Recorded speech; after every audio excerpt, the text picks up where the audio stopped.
ሰላም ጤና ይስጥልኝ ወገኖቼ እንደምን አላችሁ? ዘፈን ኃጢአት ነው ወይስ አይደለም የሚል ክርክር ደግሞ ሰሞኑን አጀንዳ ተፈጥሯል። ምክንያቱም እንደሆነ አልገባኝም። በተለይ መናፍቃን ናቸው ይህንን አጀንዳ እያራገቡ ያሉት። ዘፈን ኃጢአት ነው የሚሉት እነሱ። ያው ችግር አለባቸው አይደል? ጥራዝ ነጠቅነት። እነሱም ብቻ አይደሉም። በእኛም ቤተክርስቲያን ውስጥ ያሉ ጥራዝ ነጠቆች ወይ ደግሞ መንፈሳዊ የሆኑ የሚመስላቸው አንዳንድ ጥራዝ ነጠቆች እነሱም እንደዚሁ ዘፈን ኃጢአት ነው እያሉ ሰምተናቸዋል፣ ተመልክተናቸዋል። እና ይህን ርዕሰ ጉዳይ ከዚህ ቀደም ከ10 ምናምን ዓመት በፊት ጀምሬ በሰፊው ጽፌበታለሁ። በድረገጾች ላይም መገናኛ ብዙሃን ላይም እንደዚሁ። እና እስኪ ትንሽ ፈተሽ እናድርገው። ምን ማለት ነው? እውን ዘፈን ኃጢአት ነው ወይስ አይደለም? የእግዚአብሔር ቃል ምን ይላል የሚለውን እንድናየው ስለፈለኩ ነው። እና ዘፈን በእግዚአብሔር ቤት በሁለት ከፍለን እንድናየው ፈልጌያለሁ። ዘፈን በእግዚአብሔር ቤት እና በእግዚአብሔር ፊት እና ዘፈን በማህበራዊ ህይወት መጽሐፍ ቅዱስ እንዴት ነው የሚያያቸው፣ እንዴት ነው ያስተናገዳቸው የሚለውን እናያለን። እነዚህ መናፍቃኑና ጥራዝ ነጠቆቹ አንዲት ጥቅስ ነው የሚጠቅሱት፣ ዘፈን ኃጢአት ነው ለሚለው ድምዳሜያቸው ገላትያ 5:21 ላይ ያለችዋ የሥጋ ስራም የተገለጠ ነው ብሎ እየዘረዘረ አንዱ የሚያደርገው ዘፋኝነት ይላል ቅዱስ ጳውሎስ። እንግዲህ ምን እንደሆነ አልገባቸውም። እንዲህማ በማለት ዘፋኝነት ተጠቅሷልና በማለት ቢሆንማ ዘፈን እግዚአብሔርን ለማመስገኛ የዋለበትን ቦታ ስላለ እሱ በካውንተር ይጠቀሳል እኮ። እንደዛ አይደለም ክርክር። ኮንቴክስት የሚባል ነገር አለ። በምን ኮንቴክስት የሚባለው መታየት አለበት። ጳውሎስ ይህንን ያለበት ኦርጊስ የሚባለው ነው። በምዕራቡ ዓለም በተለይ በግሪክ እዛው ላይ የሚሰከርበት፣ እዛው ላይ ማነው ዝሙት የሚፈጸምበት ዝሙት ቀስቃሽ የሆነ ዘፈን አለ። እሱን ነው የገለጸው ቅዱስ ጳውሎስ። ዘፈን ብለው ደግሞ የኛ ተርጓሚዎች ተረጎሙት እሱን መሆኑን የምታውቁበት ምንድነው? ምን አለ መሰላችሁ? ዘፈን በመልካምነት ተጠቅሶ ደግሞ ታገኛላችሁ መጽሐፍ ቅዱስ ላይ። ጭራሽ እንዲያውም እግዚአብሔርን ለማመስገኛ ውሎ ታገኙታላችሁ። ጭራሽ እንዲያውም እግዚአብሔርን በዘፈን እንድናመሰግን የታዘዝንባቸው የእግዚአብሔር ቃሎች ደግሞ አሉ።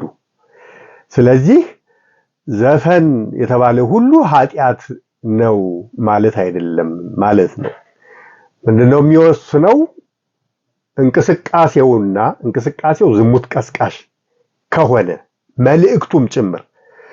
እንቅስቃሴው ኦርጊስ እንደሚባለው እንደዚህ ምዕራቡ ዓለም ቅዱስ ጳውሎስ እንደጠቀሰው አይነት ወሲብ ቀስቃሽ የሆነ የሰውነት እንቅስቃሴ ያለበት ከሆነ አንድ እሱን ትወስዳላችሁ። መልእክቱን በዘፈኑ ላይ የሚተላለፈው መልእክትም እንደዚሁ ወሲብ ቀስቃሽ፣ ዝሙት ቀስቃሽ፣ ኃጢአትን ሰባኪ የሆነ መልእክት ካለው ይሄኔ ያዘፈን ኃጢአት ነው። ምንም የሚያነጋግርም ነገር የለው፣ ግልጽ ነው ሶቤስ። ስለዚህ እንዲህ አይነቱ ዘፈን ኃጢአት ነው ማለት ነው። ከዚህ ውጭ ግን ያለው ማለት ነው፣ ከዚህ ውጭ ያለው እናያቸዋለን መጽሐፍ ቅዱስ ላይ።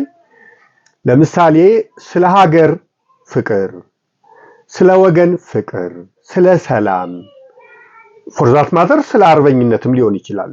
ለምሳሌ ሀገር ልትወረር ብትመጣ ተነስ ታጠቅ ዝመት ቢባል ለነጻነት ለራስ ሀቅ የሚደረግ ትግል ስለሆነ ኃጢአት ስላልሆነ፣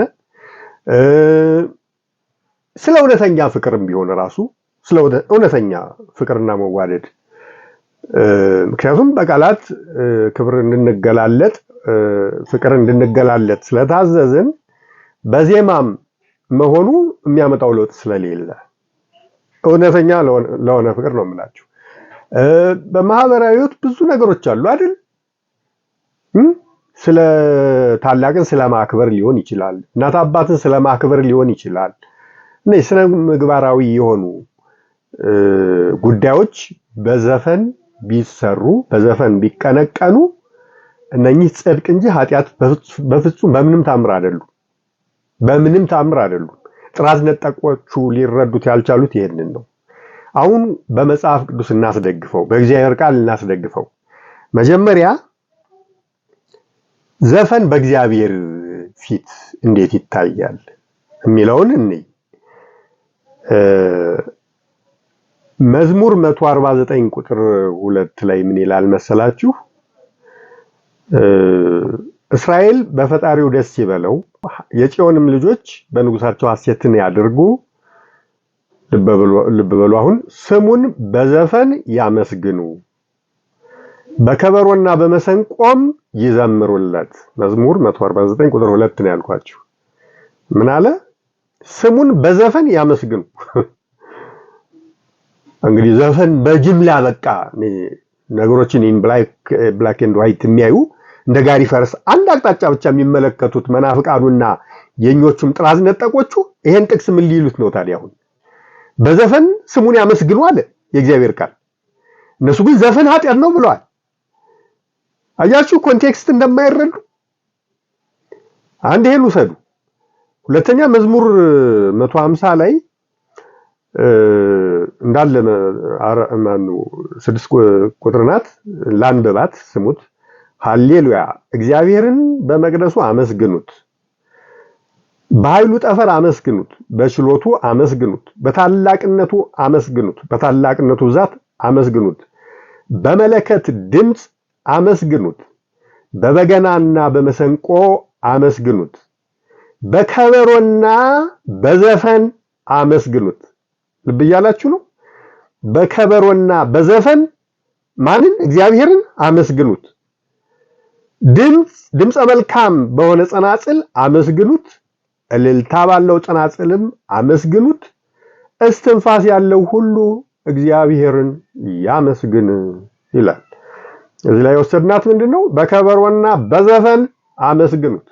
ይሄንን ቃል አያውቁም እነ ጥራዝ ነጠቅ መናፍቃንና የኛ ጥራዝ ነጠቆቹ ነው ወይስ ሊሰርዙት ነው? ይሄንን ቃል ሊደመስሱት ነው? በዘፈን አመስግኑት።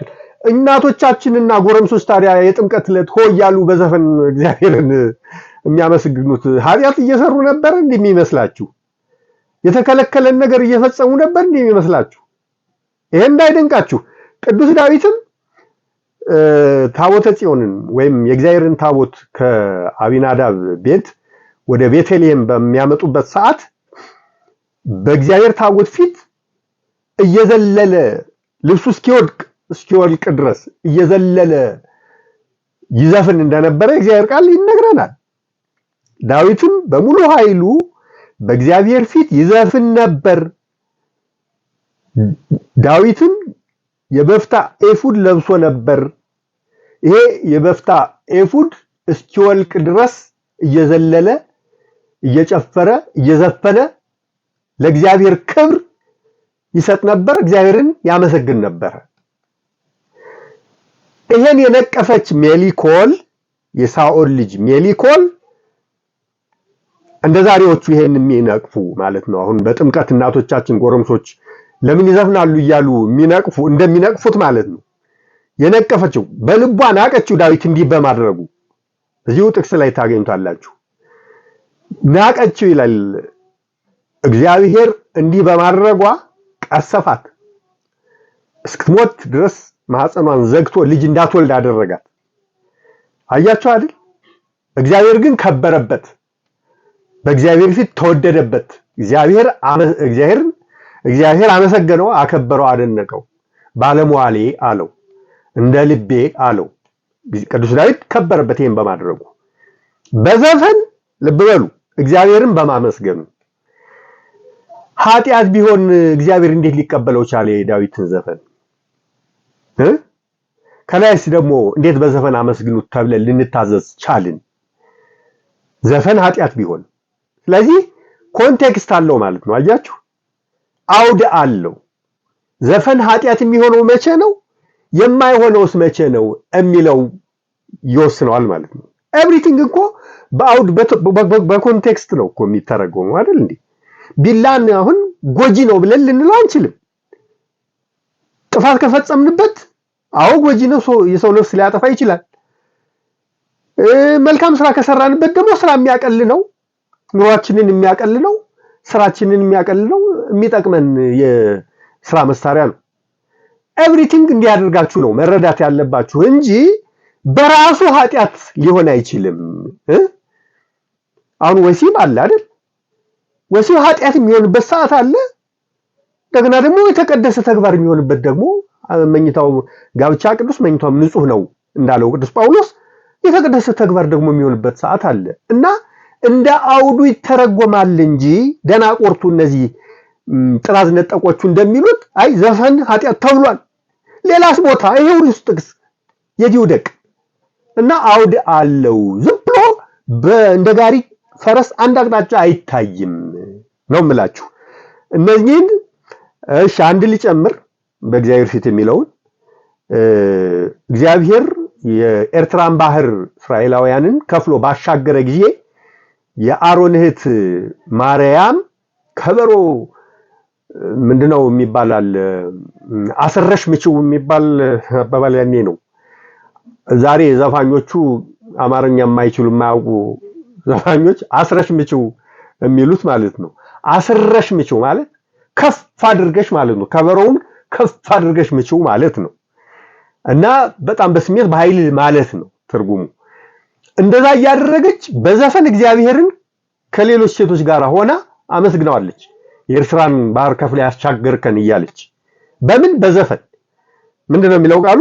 የአሮን እህት ነብይት ማርያምም ከበሮ በእጇ ወሰደች፣ ሴቶችም ሁሉ በከበሮና በዘፈን ከኋላዋ ወጡ።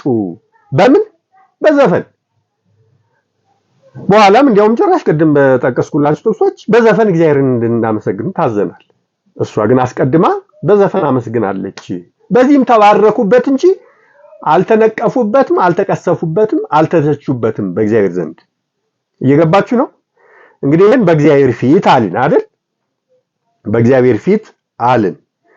እዚህ ላይ ግን ልብ ማለት ያለባችሁ ቤተክርስቲያን ውስጥ ገብተን በዘፈን እናመስግን እንዳትሉ ደግሞ ይሄ ተከለከለ ነው። ምክንያቱም ለሁሉም ቦታና ጊዜ አለው። የት ቦታ ነው በዘፈን እግዚአብሔርን ማመስገን የሚቻለው? እንደ ጥምቀት ባለ በዓል ከቤተክርስቲያን ውጪ ታቦት ሲታጀብ እዚህ የሚያየነው እሱን ስለሆነ፣ በእግዚአብሔር ቤት ግን መዝሙር ነው የሚዘመረው።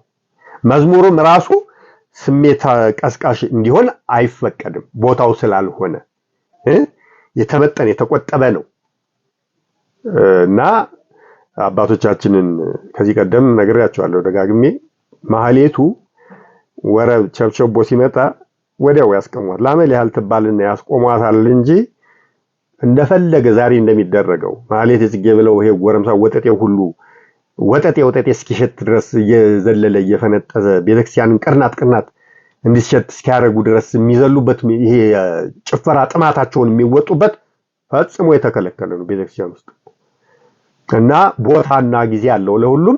በቦታው ግን ይቻላል ነው የምላችሁ። አሁን ወደ ማህበራዊ ህይወት እንሂድ። በማህበራዊ ህይወት ዘፈን እንዴት ይታያል በመጽሐፍ ቅዱስ ያልን እንደሆነ ደግሞ ዳዊት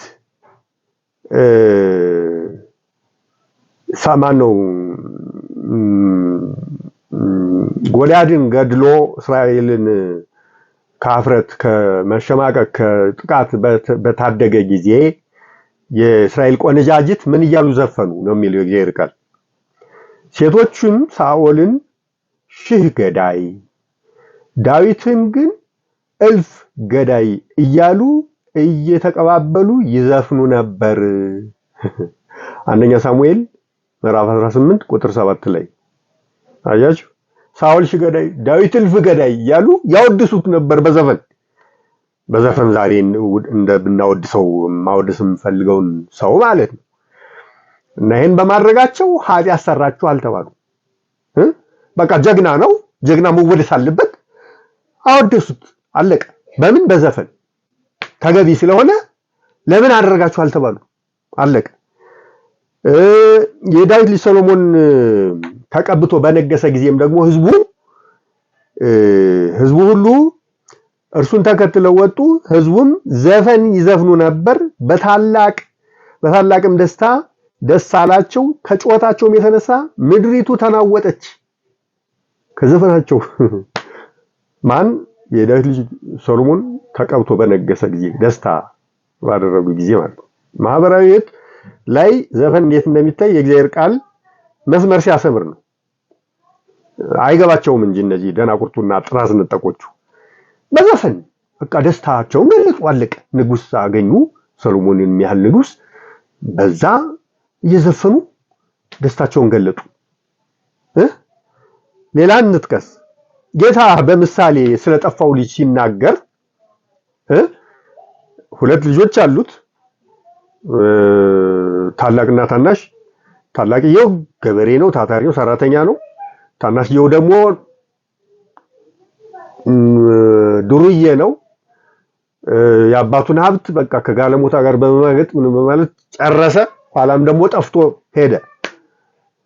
ኋላ ግን ብዙ መከራ ደረሰበትና ተመለሰ። ሲመለስ አባቱ ደስ አለው፣ በጣም የሰባውን ፍሪዳ አረደለት። ታላቅየው ከእርሻ ሲመለስ የዘፈን ድምጽ ሰማ ይላል ጌታ። የደስታ ዘፈን፣ የጠፋው ልጅ ስለመጣ ተደስተው ይዘፍኑ ስለነበር ቤተሰቦቹ ሰማና ጠየቀ። ሲጠይቅ ወንድምህ መጥቶ ነው የጠፋው ልጅ። ያኔ ተበሳጭ። ምክንያቱም ዱርዬ አባቴን ሀብት ያባከነ ስለመጣ ለምን ተብሎ ነው ዘፈን የሚዘፈነው? እርድፍ የሰባ ፊርዳል ይታረዳል። አባቱን ሁሉ አፋጠጠ፣ ጠየቀ። እኔ ፈግቼ እንደ ባሪያ ነበር የማገለግልህ፣ እሱ ደግሞ ከጋለሞታ ጋር እየማገጠ ሀብትህን አጥፍቷል። ጭራሻውን መጣ ብለህ ለሱ የሰባውን መርጠህ ታርዳለህ ብሎ ተቆጣ። አባትየው ምን ብሎ መለሰለት? አንተ ከኔ ጋር ነው የምትኖረው፣ ከኔ ጋር ነው ያለው፣ የኔ ሁሉ አንተ ነው። እሱ ግን ጠፍቶ ነበር፣ ከጠፋበት ተመለሰ። ደስታ ልናደርግ ይገባናል ብሎ እንደመለሰ ጌታ በምሳሌ አድርጎ አስረድቷል። አሁን እንግዲህ ጌታን እንዴት እንደሚያዩት እግዚአብሔር ያሳያችሁ እነዚህ ሰዎች። ጌታ እንግዲህ በዘፍ እንደዚህ አይነት ምሳሌ መመሰሉ ተሳስቷል። ምክንያቱም ስህተት የተሰራን ስህተት ምሳሌ አድርጎ ማቅረብ አልነበረበትም እያሉ ነው እንግዲህ እነሱ። ጌታ ስህተት እንዳልሆነ ስለሚያውቅ ከዚህም አስቀድሞ ባሉ ጥቅሶች እንደተረዳ ነው እንዲህ አይነቱ ደስታን የመግለጫ ዘፈን ኃጢአት ስላልሆነ ነው ምሳሌ አድርጎ ያቀረበው። እነሱ ግን ልክ ተሳስቷል ብሎ አስበውም ወይ የማይገባ ምሳሌ መሰለ ጌታ እያሉም ያስቡ አላቅም። እኔ በጣም እኮ የሚገርም እኮ ነው የጥራዝ ነጠቅ ነገር፣ በጣም ይገርማል። እና ጌታ እንዲህ ብሎ ተገልጾ እያለ እነሱ ይህንንም አላስተዋሉም። ጌታ ግን ይሄ ኃጢአት እንዳልሆነ ስለሚያውቅ ነው በዘፈን ልጁ የጠፋው ልጅ ስለመጣ ዘፈን እየዘፈኑ ደስታቸውን ይገልጡ እንደነበር የገለጠው እላችኋለሁ። ሉቃስ 15:25 ነው የምታገኙት ቦታውን።